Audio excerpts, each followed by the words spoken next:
friends. How is everybody doing today? It's Sunday, and let me tell you, I have a newfound respect for music majors, like people who go to college for music. I just took a test last week for my music, and mind you, this is supposed to be like a extra, what do they call it? Extracurricular, or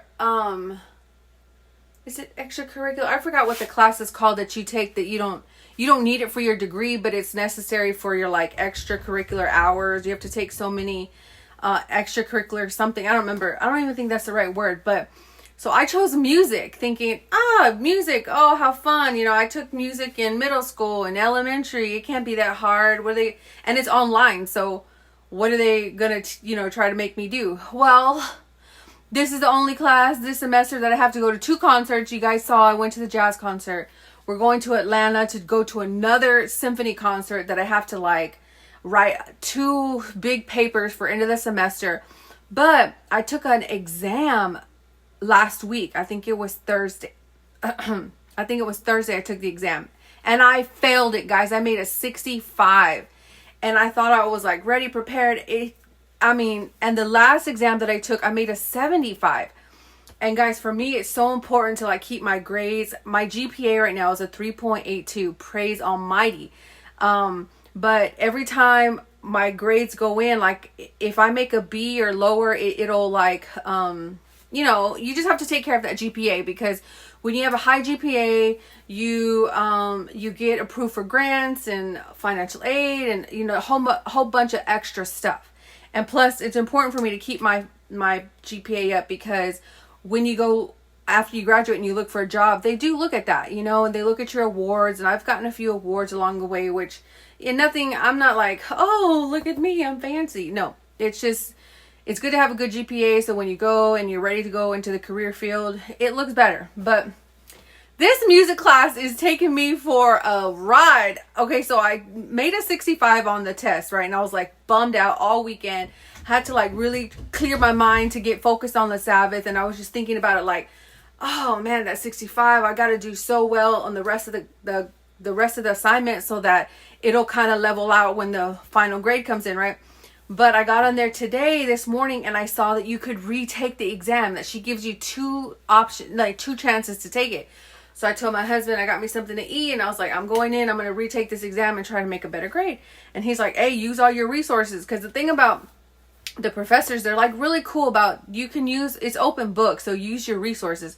So I went back in, sat down, and guys, I made a 90.82. So I brought that grade up all the way from a D to an A. So I'm like, thank you, Father in heaven, because that was really stressing me out. But I'm downstairs.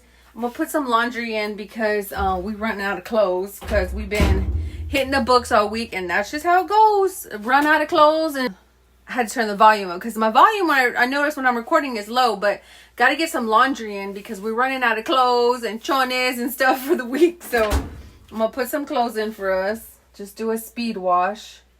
We'll do a large warm. And so, hey Titi Mama, hey baby girl, you want to say hi to the people? Let me see. They're gonna see all my dirty laundry, fat girl. Let's see. Sierra, say hi, YouTube. Hi baby. Sierra always comes downstairs with me. That's my good girl. She be helping her mama. Yeah, she be helping her mama. She's a lovely mama. She always comes downstairs.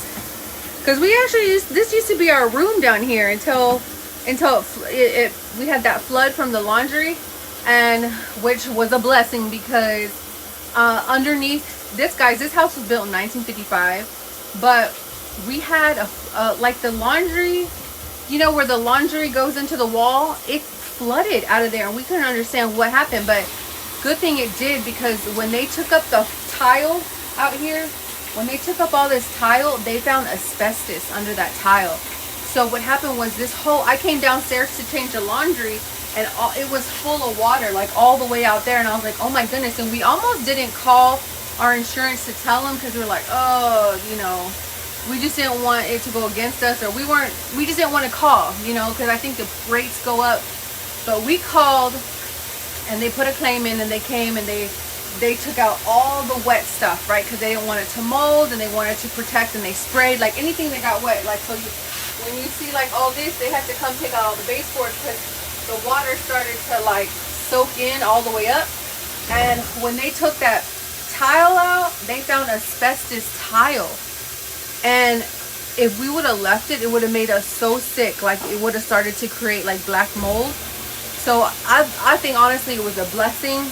And we just didn't ever get it refinished because the company that was actually working with us, they closed during COVID. Like, their whole company shut down. So we got stuck in this like COVID battle between people can't come out and work because of the COVID. And so we were like, you know what?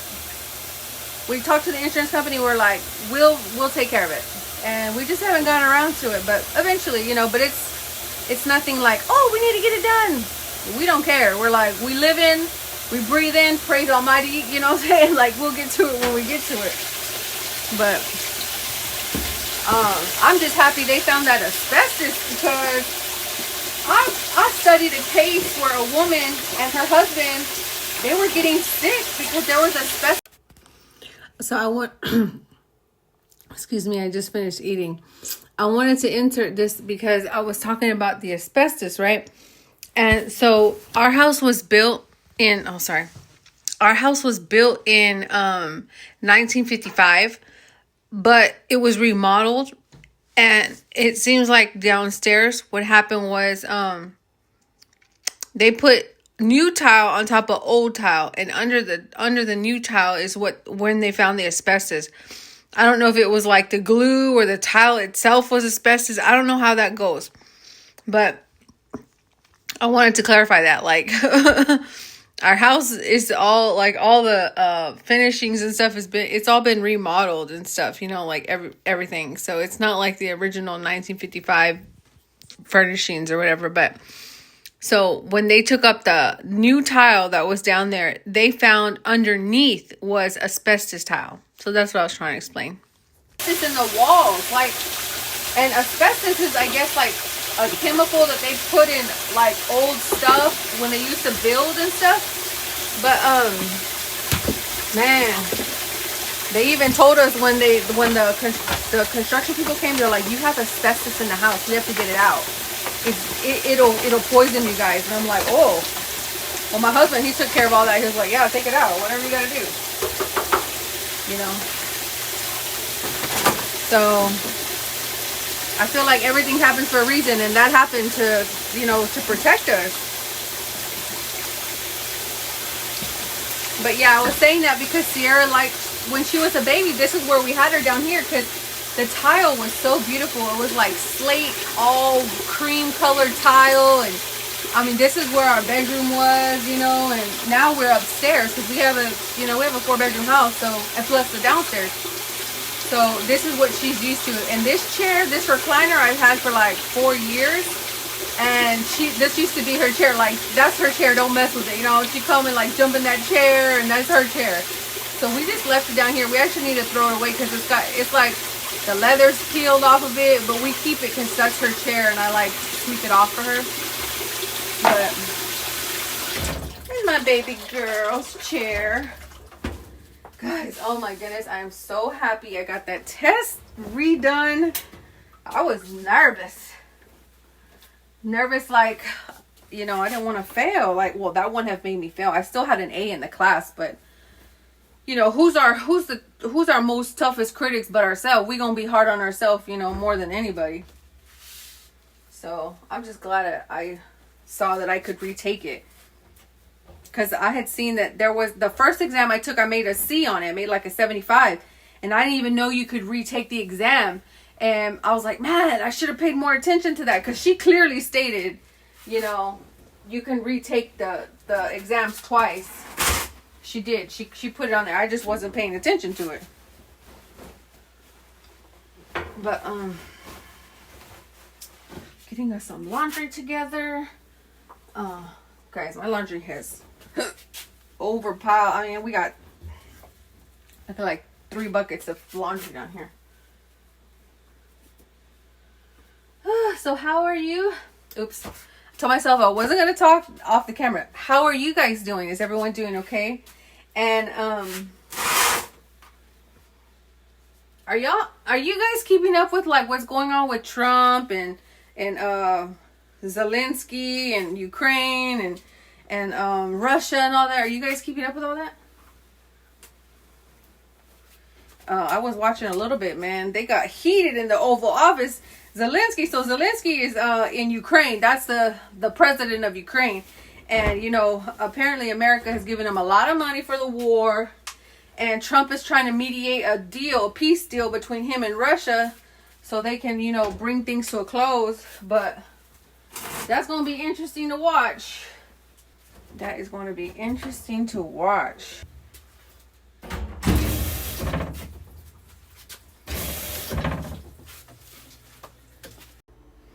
So, okay, we're upstairs and now I got a whole bunch of cleaning to do, or try to do some cleaning, because I still got schoolwork and it's going to be Sunday. I got to write out my assignments and I got to cook and I got laundry going and, you know, trying to balance everything out. But, you know, still got stuff left over from Sabbath and just, you know, everyday life.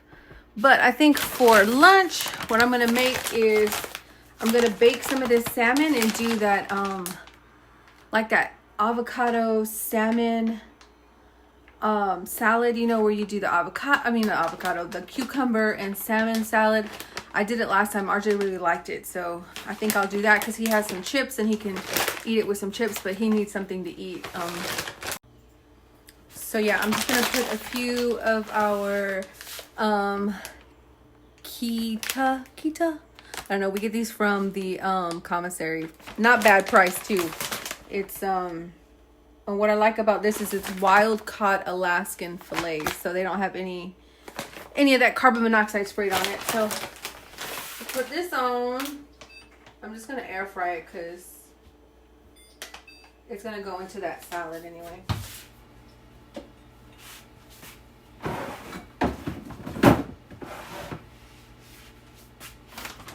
Guys, I tried my merengue this morning and I made it with soy milk and cinnamon, and then I threw it out because I kind of got nervous because you guys know I can't do sugar, right? So when I had made it, I had put some of this organic vanilla bean paste in it, and I looked it up because it says it has it has organic cane alcohol, and so I looked that up and it says it's like a type of sugar, and I asked like, can that raise your blood glucose, and it said yes. And then I was kind of like, how much did I put? Did I put a whole teaspoon, a tablespoon? I wasn't sure, but it wasn't worth me having a glucose spike and me dealing with like all the things of, you know, that anxiety coming on. Like I can't even explain to you like what it feels like, but I won't be using this anymore. I'm gonna see if RJ, when we go out later this week, if he can buy me some vanilla bean pods, because I'd rather use that because I know there's no sugar in that. So I don't know if I should just throw this away. Yeah, I'm gonna just throw it away because it has sugar in it, and for me, I will be tempted to use it and I don't really understand how sugar alcohols work, and I just don't want to mess with that because I've been feeling well. You know, praise Almighty, I've been feeling well, been keeping my sugar levels down. My fasting glucose is all the way down to 87, and that's where I want it to be, because when for some reason, guys, after having that, like I told you, I pushed my body to where my insulin wasn't working anymore. Like my liver and pancreas just was not producing insulin, and I became insulin resistant. So when I woke up with that hyperglycemic episode, my blood sugar was all the way almost to 300, and it felt like I was having a heart attack, which it wasn't a heart attack. It's just your heart speeds up so fast. You get blurred vision. You feel like you're out of breath. You can't take in a deep breath. It's just bad news bears for everybody. So me and RJ worked really hard with fasting and prayer to get those blood sugars down without medication. And so I feel like it's my due diligence to make sure that I stay on top of like things that I eat and stuff, because the other scary part of it was watching my husband have to go through this. Like he was at like my beck and call. Like he was taking care of me. It was scary for him to think like, oh my goodness, my wife is sick. It was confusing. It was not fair to him that I pushed my body that far. So anything that I'm kind of like, I don't know, should I not? It's not even worth even trying, because I don't want my body to get back to that state. And there were a few times like I'd get my blood sugars down, go get it tested. My A1C would be like super good, you know. Because when I first had this episode, they tested my A1C. My A1C was like a 6.2 or 6.3, like really high. Not as high as a lot of people, but for my body, I was definitely feeling the effects of having an A1C at 6.2. So we worked really hard for 3 months. We brought my A1C down from a 6.3 to all the way down to like a 5. It took 6 months to a 5.2. And the doctor was surprised, like, you're not taking metformin, you're not taking insulin. How did you do this? I was like, I cut the sugars, cut the carbs, lost 50 pounds. Like, I ain't playing. You know, I don't want to ever wake up feeling like that again. And I don't want to have to see my husband have to go through that, you know, so I have to be responsible in that sense. So I threw it out, and I didn't even like finish that tea or that milk with the meringue. So I'm going to remake it maybe tomorrow, y'all willing. And, just do a cinnamon stick and see if he can get me some vanilla bean pods so I can just do the vanilla bean paste. That's, you know, the vanilla bean pod like that, because that one has that paste has sugar, and I don't even want to mess with it. But it was good. It tasted really good. But I just wasn't, you know, I ain't playing with that high blood sugar stuff. So I'll make it again in the morning. And because it's supposed to do a whole bunch of stuff. It's supposed to help with a whole bunch of stuff. It's basically like, it's just like a green powder. It compares it to turmeric, so I don't know, but it's not turmeric. But it's just an extra anti-inflammatory. And a lot of people know that a lot of these diseases that we suffer from is inflammation, like inflammation in the body, inflammation in your organs, inflammation in your joints, and so that's just and I can't drink ginger. Like I've tried ginger tea, I've tried ginger root, like, and for some reason the ginger is it's a stimulant. Like it makes my heart race. Like it does. It speeds up my heart, and I'm like, no, thank you. Because the only time I want my heart racing is if I'm exercising. You know what I'm saying? Doing some physical exertion, not just sitting around and my heart's racing.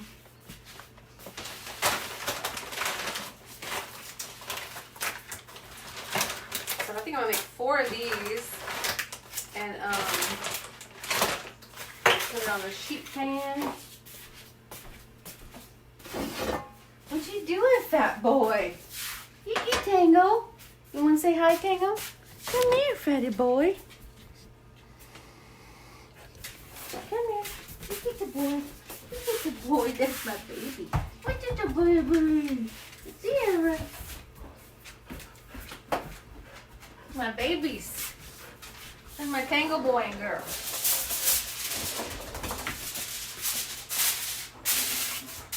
Guys, they're going to be going to the kennel this coming up week. For the first time by themselves, my baby. But they just going to have to do it because, you know, that's what RJ wants to do. And I'm just going to listen to him and let them go, you know.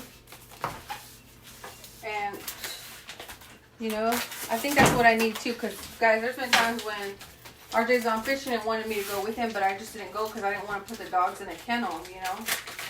And RJ's like, enough is enough. You're going to have to just deal with it. That's what I'm doing. I'm like, okay.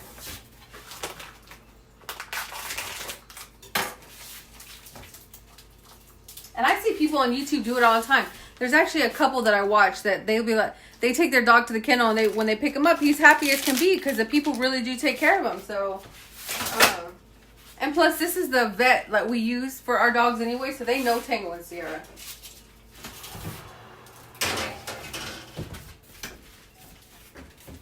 So this salmon salad has salmon, cucumber, green onions, cream cheese, and then it has sesame seed oil just for the taste. And RJ really liked it last time, so I'm gonna make him that for lunch. And then for dinner, I'm gonna do chicken breast because it's high in protein, and chicken breast with maybe a salad, like a warm kale salad with quinoa.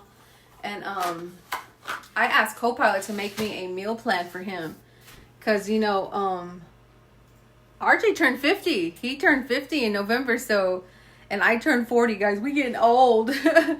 But I know as you get older, it's important to keep your protein level higher, you know, so that your muscles and stuff function well. Because, guys, it's so dangerous to not eat the calories that your body needs to function. And I think a lot of people do calorie deficits. And I did calorie deficit when I was first going through this diabetes thing, and I went to the extreme, and I messed my body up bad in the beginning because I was scared to eat. I was scared to eat, and I didn't know how my body was going to react to like food. And I was like on a 1,300 calorie deficit, and I was walking around here, couldn't take a deep breath in because we don't, like, people forget, like, your calories are to energize your body, like to energize your lungs, your heart, your liver, and they can't function properly if you're not eating enough fat, protein, and you know, calories. And so I messed myself up, so I'm gonna make sure that we get and these last few days I've been kind of struggling too with my calories because I'm just so focused on school. And I'm like, Iris, come on, you got the food, RJ bought you groceries, like, come on, let's do some meal prep so that you guys aren't having to like really, you know, feel distracted from school. And I'm like, yeah, let me make some. So I took out this big sleeve.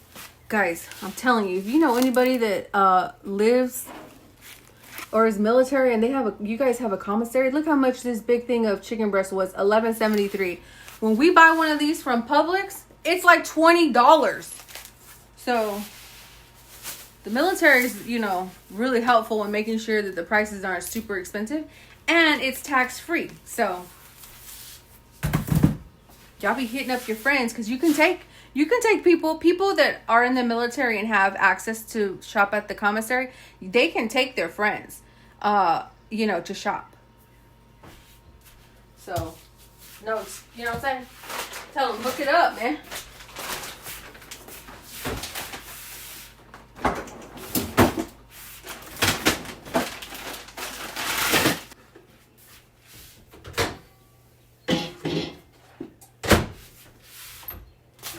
You know what? I need to peel some oranges for RJ and me to fill up my mandarin box. Let me grab the mandarin box, and we're gonna go sit outside because the sun is out real nice.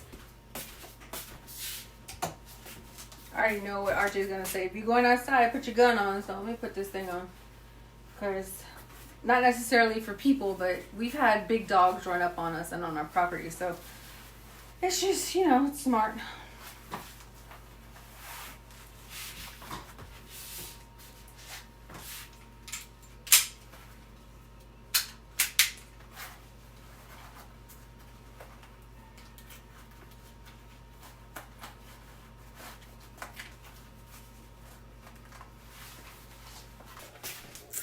Actually, I was thinking about going live. Yeah, let's go live.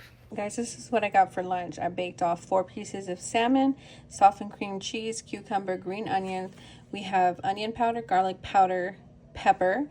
And then after I mix it up, I'll add some sesame seed oil with some sesame seeds.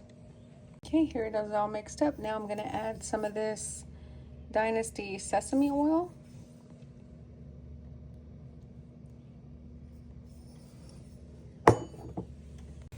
Okay, and now we're going to add some roasted sesame seeds. Give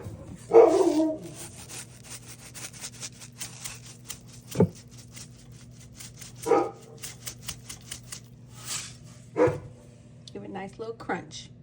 And there you go. I put it on a bed of lettuce with some blue tortilla chips. And that's RJ's lunch. Thank you, love. You're welcome. So I'm having the same thing for lunch. The same baked salmon salad, and some blue corn chips on some crispy lettuce.